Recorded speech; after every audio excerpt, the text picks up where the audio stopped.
listo y de regreso, además. Le pusimos un veto presidencial. Tercera temporada, ¿verdad? Sí. Tercera temporada, mi estimado Guillermo Torres Su manera Quirós. de pensar no coincidía con... no te creas, mi No querido te escuchas a la distancia. Guillermo, ¿cómo estás?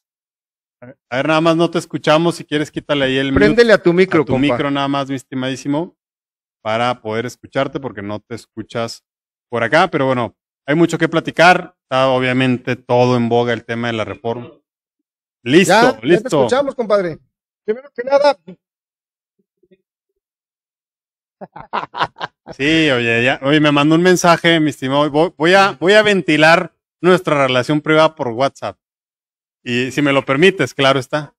Me dice, oye, me tienes censurado de Ahora 3 y de Ahora Televisión. Y yo, no, mi estimado, lo que pasa es que hubo algunos ajustes y perdimos la noción del tiempo, pero no hay ningún veto. perdimos la noción del tiempo y te damos la bienvenida de nuevo, mi querido Guillermo. ¿Cómo estás? Eso.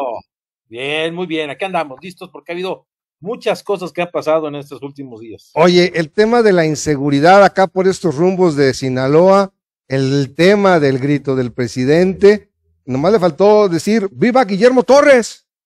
¿Eso? Bueno, sí dijo, porque dijo, vivan los trabajadores de México, que son los mejores del mundo mundial. Entonces, yo me sí, incluyo cierto, en este tienes tipo. razón, tienes razón. También ustedes deben de incluirse si se Oye, consideran ¿qué le depara a Claudia Sheinbaum en lo inmediato? Ya no le queda tiempo al presidente Andrés Manuel López Obrador, se le acabó el tiempo, ya. Y está dejando un país incendiado. Se le acabaron sus primeros 6 6 años. Sí. De acuerdo. Bueno, no quisiera que sucediera así, pero sí, es cierto, es cierto.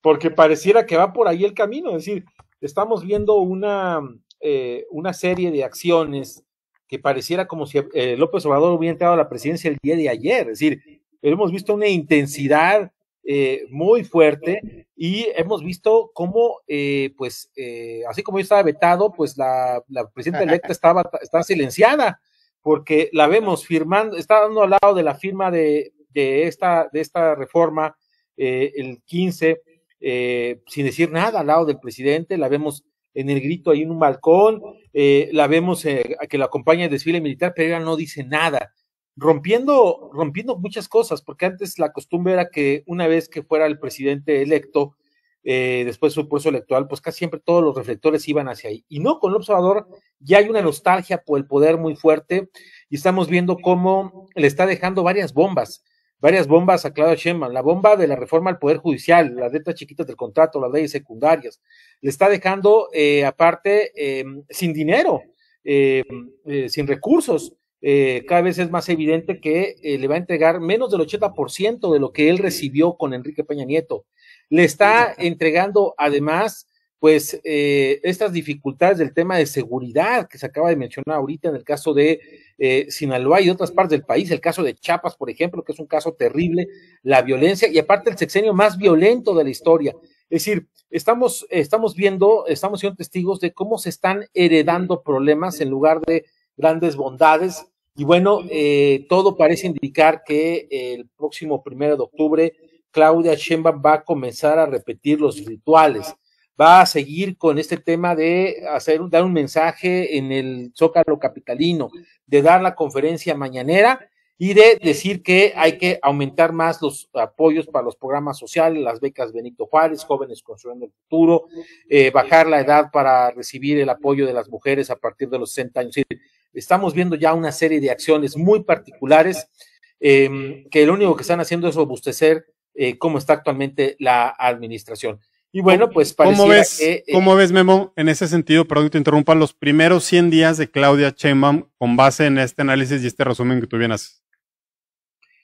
Precisamente, el 1 de octubre va a anunciar esos 100 puntos, pero va a haber 3 cosas que vamos a ver que van a ser clave para entender a la propia Claudia Sheinbaum. La primera de ellas va a ser su propio discurso inaugural, es decir, el discurso con el que arranca, hacia dónde va a ir, hacia cuál va a ser el camino que va a ir tomando, pero ese va a ser uno. El otro clave es el 15 de noviembre, cuando a más tardar presente su presupuesto. Vamos a ver si es cierto que va a ser 32 proyectos de gran alcance regional y no ya mega obras, sino que se va a enfocar más a un fortalecimiento regional. Vamos a ver si es cierto eso o no, y va a ser fundamental. Y el tercer punto, a todo eso es el momento en el que se va a discutir la desaparición de los órganos autónomos, que posiblemente ya no le toca al observador. Me queda claro que al observador le van a tocar todavía 2 reformas, la de los pueblos indígenas, que en teoría el día de mañana se va a discutir, y la reforma de la Guardia Nacional para depender ya a la Sedena, como ya pasan los hechos. Entonces, esos van a ser puntos clave de los primeros 100 días, e incluso podríamos también meter dentro de ese propio paquete, pues le va a tocar el impacto de la elección en Estados Unidos. Te refieres a un asunto bien interesante, mi querido Guillermo, el asunto de los dineros. ¿Por qué? Porque en este presupuesto que le tocará a ella mandar ya directamente a los diputados y los que tendrán que analizarlo y tenerlo listo antes de diciembre, pues tendrá que meterle dinero a los programas sociales del presidente Andrés Manuel López Obrador, y el tema de seguirle metiendo dinero, porque todavía el año que entra le tendrá que seguir metiendo dinero al Tren Maya, le tendrá que seguir metiendo dinero a Dos Bocas, etcétera, etcétera, etcétera. Sí, porque aparte, por eso es un gobierno aparte mucho sentido de continuidad, por eso ha dicho con mucha claridad que se van a aumentar esos apoyos sociales, es decir, no se ve una ruta de cambio, no se ve una ruta de una fractura política con López Obrador, al contrario. Tendrá que entrar endeudándose, ¿no? Digo, tendrá que entrar endeudándose. La deuda va a seguir, eso no hay duda. La deuda es un elemento que va a seguir colocándose como parte de la propia, digamos, de la propia política pública. Solamente que aparte con ahora nuevos puntos.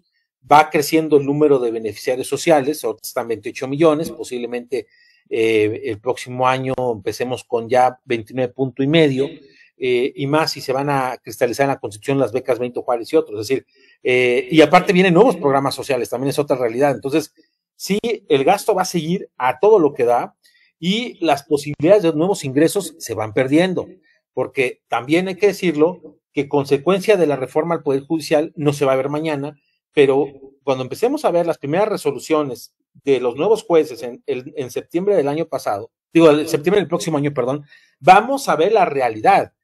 ¿Qué tanto se quedan inversionistas y no con las decisiones que vayan tomando los nuevos encargados de la justicia en México? Tenemos oro, ¿no? Pues lo tenemos guardado, ¿no? Memo, en todo este panorama oficialista, ¿cómo ves tú a la oposición? Obviamente desdibujada, peleada, enraizada en sus mismos problemas, viéndose la nariz hasta donde les alcanza y solo el ombligo por ahí tocándoselo. ¿Qué hay de oposición en México ya? A ver, ese es un buen punto, porque yo no veo, a ver, la oposición partidista prácticamente está desaparecida. Bueno, después de el yunismo, de esta enfermedad nueva, yunitis aguda, se da, que es traición al mando poder. Bueno, le dieron, oye, Memo, al yunismo se le da amlodopina para combatir. Sí, a ver, hay una situación muy clara, y es que el propio PAN festejó, iba a hacer su aniversario de 85 años de existencia, lo tuvo que cancelar.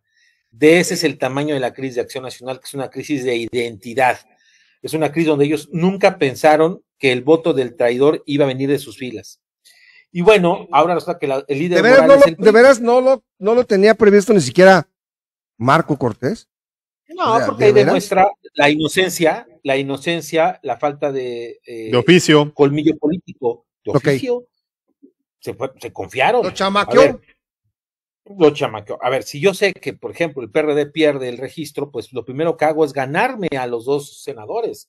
Pues sí. Y no hubo ni una llamada telefónica. Esto lo han confesado ellos mismos, de que no recibieron llamadas de nadie, sino el día que se enteraron que iban a traicionarlos. Es decir, la falta de oficio, la falta de operación, de visión política, es lo que está sepultando. Entonces ahora resulta que el líder moral de la oposición es el PRI, por favor. Entonces, bueno, pues hay una grave crisis. Ahora, ¿sí? el tema es que no toda la oposición es la oposición partidista. Okay. Hay sociedad civil, hay el sector empresarial, el sector religioso, hay otros sectores que pueden tomar ese liderazgo si lo quieren hacer. ¿Qué pasó, Memo, exactamente? O sea, durante, ¿qué te gusta? 300, no sé, un año antes de la elección, un año. Empezamos a hablar que la oposición era la sociedad civil organizada, que eran los empresarios, que eran las iglesias, que un sinfín de categorías, ¿no? Dentro de la sociedad civil. Tuvimos Sí. la oportunidad histórica el 2 de junio y la dejaron ir. O sea, ¿en qué otro momento se van a Porque, presentar? porque hay una realidad ahí, y es que había políticos jugando a ser sociedad civil y sociedad civil jugando a ser políticos. Ese fue ¿Eh? el problema. El problema es que utilizaron la frase de rescatar, de regresar, de reconstruir. Eso ya no funciona porque para la gente los desechó. Entonces tienes que hacer un planteamiento de construcción. Ese fue el error de la oposición en general. El pensar que con el discurso de la reconstrucción la gente se iba a sumar. No, la gente sigue teniendo un resentimiento, ayudado también por la narrativa presidencial, de un desprecio hacia el PRIAN. Entonces, aquí es reinventarse, no, es reconstruir, no, es construir, es algo totalmente nuevo. No tienes que agarrar las cenizas del pasado porque ya quedó claro que no gustan las cenizas del pasado. Y también hay que decirlo que en este juego político, quienes más, digamos, de tomaron ventaja, pues fueron lo que dije ahorita, políticos disfrazados de ciudadanos y ciudadanos jugando a ser políticos. Perdón, pero Claudio X abusó de querer ser mecenas y terminó siendo, pues, simple y sencillamente un simple político más dentro de todo el paquete. Exacto, de acuerdo. Guillermo, el tema Sí, del fin de semana lo platicábamos aquí en Culiacán y las declaraciones de Francisco Jesús, Leana Ojeda, en que el control de la violencia en Sinaloa lo tienen el crimen organizado. ¿Se te hace las algo, mejores declaraciones no, no, o es van algo muy, patético como, van muy de la mano en la forma de los abrazos y no balazos? totalmente. A ver, no es la primera declaración. Ya el ejército durante esta administración ha hecho declaraciones parecidas, en las que se quiere de alguna manera responsabilizar de una manera muy penosa, de responsabilizar al crimen organizado de su responsabilidad. Y bueno, López Obrador de un principio, cuando ha dicho que se deben de portar bien y abrazos no balazos, de ahí es el hecho de decir, yo no me quiero involucrar en es responsabilidad de los malos que se pongan de acuerdo. No es posible que se acepten ese tipo de declaraciones. Y lo peor de todo es que lo toman todos como, pues sí, es cierto, porque aparte hay reglas no escritas en la política mexicana. Una regla no escrita en la política mexicana es, si tú vas a negociar con el crimen organizado, pues haces una buena negociación, lo guardas en secreto y ya no dices nada. Y aquí pareciera que llegan a acuerdos, no les cumplen y entonces tienen que decir, oigan, ahora sí ya pórtense bien porque pues, si no nos generan los problemas. No, tiene una responsabilidad directa. Aparte, hay que decirlo, desde el momento en el mes de julio que se llevó la captura o entrega, como ustedes quieran, de el Mayo Zambada, se pronosticaba la violencia y no había violencia porque estaban todavía reacomodándose los grupos criminales. Pero ya el gobierno sabía que podía darse esta situación y es increíble no solamente la reacción tan lenta, sino la pésima estrategia para atender el tema. Y en un país civilizado, empezando por el gobernador, tenía que haber renunciado al cargo cuando empezabas a ver que había pues piezas del rompecabezas revueltas. Y no, aquí hay un defender lo indefendible y entonces tienes que justificar la violencia, cuando sabemos que hay una responsabilidad directa, porque aparte hay un cinismo del crimen organizado muy claro, en el que les dicen, oigan, nosotros vamos a actuar porque tenemos que readueñarnos de la plaza y aquí es nuestro punto de trabajo. Cuando tú debes decir, oye, papacito, pues no puedes hacer esto. Oye, pero ¿no se te hace una exageración lo que dijo oficial, General. general, perdón? Y sobre todo porque estás dándole un poder que pues nada más le faltaba gritarlo por la parte de ellos, ¿no? Nosotros como ciudadanos lo veíamos, o vemos, seguimos viendo los cobros de piso, por ejemplo, un impuesto adicional. Estamos teniendo dos gobiernos separados, uno que sí cumple y otro que no cumple, porque el crimen organizado te dice o me pagas o te mato y cumple, ¿no? Cierran ciudades, cierran estados y no pasa nada. Estamos ante un poder no reconocido oficialmente por el presidente, pero sí por el ejército mexicano, ¿no? Sí, que a final de cuentas, pues el ejército mexicano, su jefe de las Fuerzas Armadas es el presidente de la República. Entonces, digamos que hay un reconocimiento de forma indirecta y no solamente es reconocer que no hay Estado de Derecho y que hay impunidad, sino es incluso prácticamente hacer una dinámica de rogarles para que se calmen. Es decir, es decirle al buleador de la clase, oye, pórtate bien, ¿no? No andes molestando a los demás, por favor, porque mira, Pórtate pues la cosa se bien. pone fea. Sí, esas cosas son realmente absurdas y preocupantes. Ya lo Preocupantes vimos, porque ya son lo vimos, preocupantes ¿no? porque así es. Son Empresarios en preocupantes porque Sinaloa te dicen, te damos 3 días para que acabes de hacer tu trabajo Tus que tengas arreglos. que hacer, tus arreglos. Sí, Danos sí. chance jueves, viernes, sábado y domingo, y luego, si quieres, pues nos ponemos de acuerdo la siguiente semana. O sea, el ciudadano y el empresario, ¿qué puede hacer ante esto? El tema es cómo, además de lo económico, va a dejarle un país incendiado o tendrá que seguir trabajando en un país incendiado el gobierno, ¿no? O totalmente, sea, porque aparte es un tema bien difícil, porque además, como tú bien lo mencionaste, mi querido Guillermo, el asunto de la elección en Estados Unidos no es cosa menor para México. no, porque aparte, a ver, este gobierno se va con 200,000 homicidios oficiales, se va con 140,000 desaparecidos oficiales, es decir, se va con muchas vidas que nunca se van a saber qué fue lo que pasó en muchos casos de ellos, mucha gente desaparecida, cifras escandalosas y aparte también con el aumento de algunos delitos. Con lo peor, la normalización de esto, porque el tema es cuando se normaliza esto, entonces la gente ya no se sorprende que maten estudiantes, que maten a estos, sino ya se normalizó esto. Ese es el problema de esto, que se está normalizando. Y entonces, pues cada vez la impunidad va a estar al por mayor y efectivamente, ojo, Estados Unidos, gane quien gane, pues va a tener que, ya los dos bandos dijeron que van a tomar acciones fuertes, claro. Si ganan los dos republicanos, serán acciones que van a afectar más el bolsillo. Si son los demócratas, van a hacer acciones más de tipo, digámoslo así, de discurso, pero a final de cuentas, repercusiones en toda la expresión de la palabra. Es el gobierno de Andrés Manuel que dijo que iba a ser una revolución la 4T, pero sin muertos. Pero estamos viendo todo lo contrario, ¿no? Yo creo que no veías tantos muertos, cárgale lo de la pandemia, cárgale los desaparecidos, cárgale las ejecuciones. O sea, es el gobierno con esta revolución que iba a implementar, donde iba a haber cero muertos. Claro, porque el gobierno, aparte de que nunca tuvo una estrategia real en toda la extensión de la palabra, ni en tema de seguridad, ni en el tema de salud, ni, nunca hubo una estrategia real. Que por cierto, hay que decir una cosa, se va a empezar a acabar la narrativa, porque uno de los villanos favoritos sea el Poder Judicial. ¿Quién va a ser ahora el nuevo villano? Ya acabaste con los partidos políticos, ya acabaste con la oposición en todo el sentido social civil, ya acabaste con muchos actores. Ya no puedes echar la culpa a los gobiernos del pasado porque el gobierno del pasado va a ser el del observador.